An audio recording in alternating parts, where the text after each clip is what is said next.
Hello again, everybody. Red of Half Century Collecting Sports Cards here on a beautiful Minnesota day to talk baseball cards and baseball history. We're going to feature three more of my favorite cards, and we're going to start in the 19th century, showing a card from the 1888 Goodwin Champions set. Just beautiful colors from this set that's, how many years ago is that? Almost 140 years ago.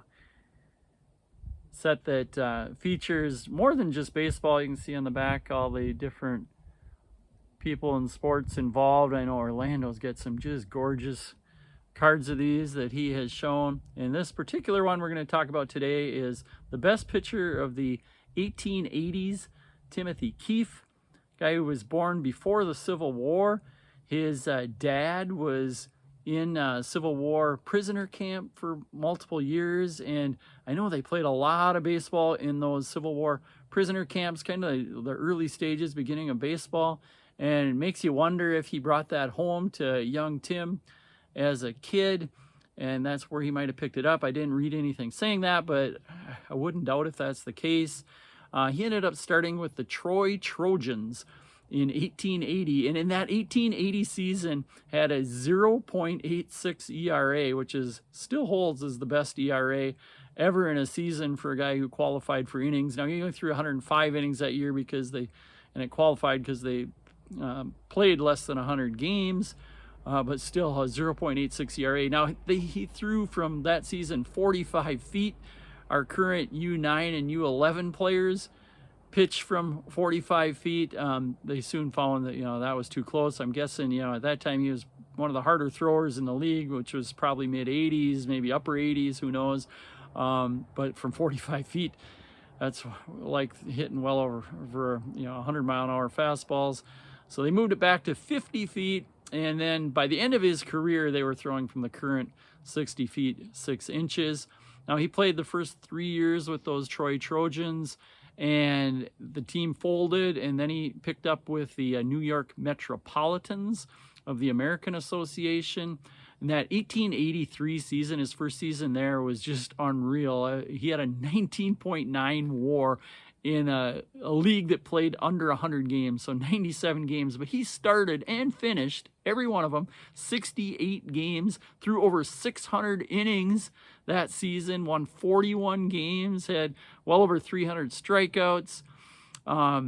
Just this phenomenal year. He plays one more year there, and they actually make the World Series on the Metropolitans. And then the year after that, his owner, the owner of both the Metropolitans and the New York, they were the Gothams at the time, but they switched their name to the Giants. He was the same owner, so he moved Keefe over to the Giants, and he played with this phenomenal team there with the New York Giants. And I'm going to switch camera angles so that you can see the rest of his team there. These are 6 Hall of Famers from that 1985 or 1885 New York Giants team. You got Buck Ewing, Roger Connor, who they named the Giants from. They were the New York Gothams prior to that, and then in 85 they changed the name to the Giants because Roger Connor was such a giant of a guy and kind of a leader. You got John Montgomery Ward, Jim O'Rourke, pitchers Mickey Welch and Tim Keefe, all on that 85 team. And then that 85 team with these loaded 6 Hall of Famers ends up going 85-27, so over a 750 winning percentage, but they finished second in the league.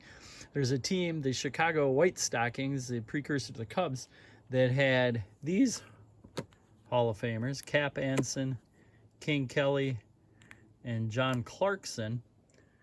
That trio that was 2 games better than the Giants and ended up winning the pennant. So loaded team, but still not good enough to beat the Giants, or to beat the White Stockings. The rest of the league, there was like one other team that was 2 games over 500, and the rest of the league was all under 500 because these 2 teams took up basically all the wins. Then Keefe continued, with an awesome career the rest of those 1880s, and finally in 1888, in a year that he ends up winning the Triple Crown. The Giants win the pennant and they win the World Series. Keefe that season was 35-12 with a 1.74 ERA and 335 strikeouts. All of those led the league. After that, Keefe kind of suffered from a little more of a dead arm, which just about happened to, I think, every pitcher of that era who was throwing half their team's games and 400 or 500 innings a year, and as he did one year, over 600 innings. So not quite as good a career in the 1890s, but he finished with 342 wins, a 2.63 ERA, over 2,500 strikeouts, 89 WAR, and in 1964 he was elected to the Hall of Fame. So he's a good one. Champions, awesome card of Timothy Keefe. So my next featured card comes from that loaded 52 high numbers beginning of the series from 1952. It started with a card I don't have, Mickey Mantle, and there was Jackie, then probably the guy who was the biggest name at the time. He had just hit that big home run, shot heard around the world, into the 51 season, Bobby Thompson. And the guy we're going to do, Roy Campanella, and then it was DeRocher, and then another teammate of Campanella's in Pee Wee Reese. But the card I want to do is, I think, this really cool one. Gorgeous yellow background, awesome smiling face of a not so young anymore, Roy Campanella. Now, when you think of Campanella, you think of his 3 MVP seasons with the Dodgers and then the tragic accident that ended his career. But before that, he actually started in 1939 into the 40s. He played 9 years in the Negro National League and the Mexican leagues and had some really good years. In fact, his last year, all of those were with the Elite Giants. Looks like elite, but it was pronounced Elite. And they started in Washington, but then after that first year was with Baltimore. So he's just 16 years old, playing with the Baltimore Elite Giants, one of the top teams. He ended up playing a World Series even in, I think it was in 39 there. But his last year in the Negro Leagues, 1945, was probably an MVP season if they had voted on such. He hit 369 that year as a top defensive catcher, led the league in doubles, runs, RBIs.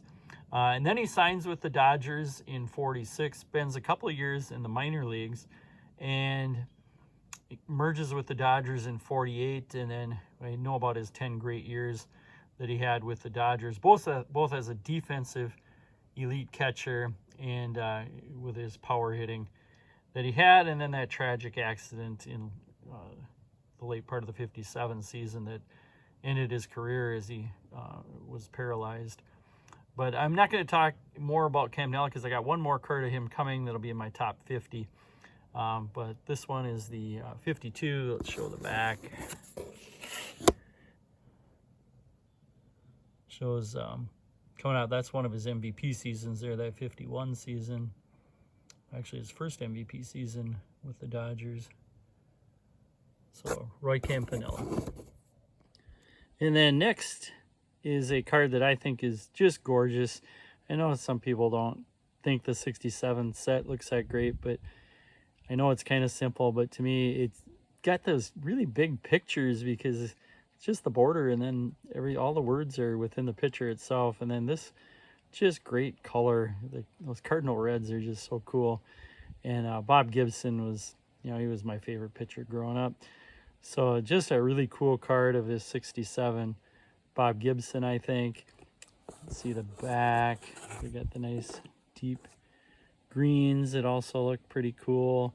I didn't like the stats on 67 as much because they didn't show a lot of things like innings pitched, which I thought was a big missing thing to show. But 67 Bob Gibson, 67 season of his ended up not being that great of a year because this guy Roberto Clemente hit a line drive off his leg and broke his leg, so his season was a little bit shortened, but he made up for it in the World Series, which the Cardinals made. He pitched and started games 1, 4, and 7 and he won and completed all of those.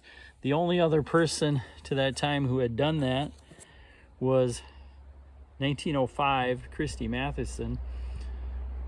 So Bob Gibson, and not only did that, he hit a home run in Game 7 to help win that game.